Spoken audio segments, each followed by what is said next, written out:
అందరికీ జై Bhim. Welcome to జై భారత్ సేన. దయచేసి మా ఛానల్ సబ్స్క్రైబ్ చేయండి, సపోర్ట్ చేయండి.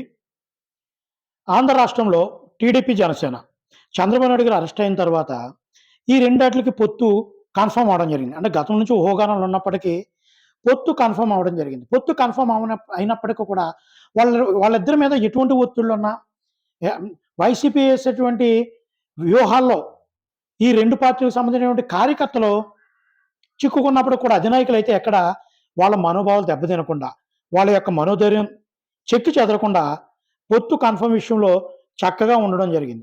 అప్పుడప్పుడు టీడీపీ నాయకులు కొంతమంది కానీ, జనసేన నాయకులు కానీ మీడియా ముందు స్టేట్మెంట్ ఇచ్చినప్పుడు కూడా పొత్తు బాగానే ఉంటుంది అనే ఒక ఆలోచన అయితే వచ్చింది.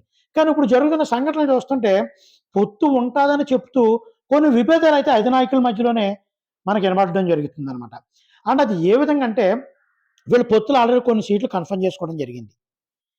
చాలా 90% పైన పొత్తులు సీట్లు కన్ఫర్మ్ అయితే జరిగిపోవడం జరిగింది.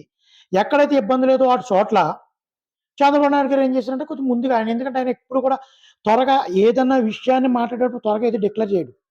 ఎందుకంటే దాని మీద విశ్లేషణ చేసి, దాని మీద కొన్ని సర్వేలు చేయించి, లేకపోతే అవతల మనుషులను ఒప్పించి డిక్లేర్ చేస్తారు తప్ప వెంటనే వీళ్ళకి ఈ సీట్ ఇచ్చేసామని ఎప్పుడూ చెప్పరు.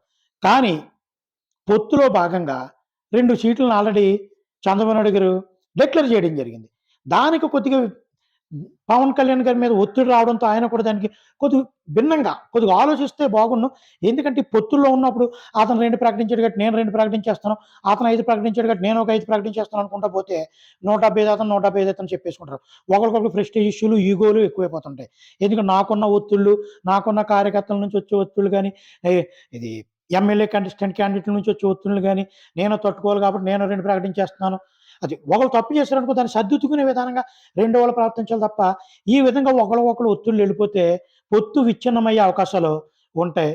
ఈ పొత్తు ఎప్పుడు విచ్ఛిన్నం అవుతుందా అని గేటు కాడ నక్కల్లాగా అయితే గుంటకాడ నక్కల్లాగా గేటు కాడ చూడండి అంటే ఆ వరడ వాడు కూడా గేటు కాడ కుక్కల్లాగా కానీ కాచు ఊగుని పోవడం మంది చూస్తున్నారనమాట. అది ఇప్పుడు వాళ్ళకి కూడా ఆనందం వస్తుంది. ఓహో, పవన్ కళ్యాణ్ బాగా ప్రకటించాడు, దీని నుంచి టీడీపీ వాళ్ళు ఇచ్చే రెస్పాన్స్ ఏ విధంగా ఉంటుందో చూద్దాం. దీనివల్ల పొత్తు విచ్ఛిన్నమై ఉంటుంది. అంటే ఒకరికొకరు ఏం టార్గెట్ చేసుకుని కానీ బ్లాక్మెయిల్ చేసుకునే విధంగా ప్రవర్తిస్తే అది పొత్తు విచ్ఛిన్నమయ్యే అవకాశాలు, పొత్తుకు బ్రేక్ పడే అవకాశాలు ఎక్కువగా ఉంటాయి. ఇటువంటి సంఘటనలు మరొకసారి జరగకుండా వాళ్ళు ప్రకటించారు కాబట్టి నేను ప్రకటించేస్తాను, నేను ప్రకటిస్తే వాళ్ళు ప్రకటించేయచ్చు, ఎవరిష్టం వాళ్ళదని అనుకుంటుంటే పొత్తు అనవసరం. ఈరోజు పవన్ కళ్యాణ్ గారు కూడా 2 సీట్లు అయితే కన్ఫర్మ్ చేసేయడం జరిగింది.